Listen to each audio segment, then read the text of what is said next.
Hi, welcome to my channel.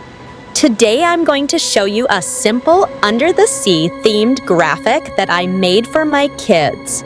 You can use it in two ways. Either as cutouts to stick on a sea background, or as a laminated picture with Velcro that kids can use to move the animals around.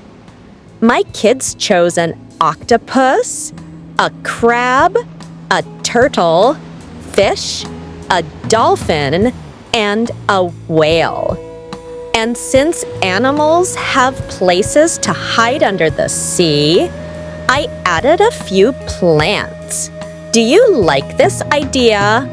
What kind of animals would you like?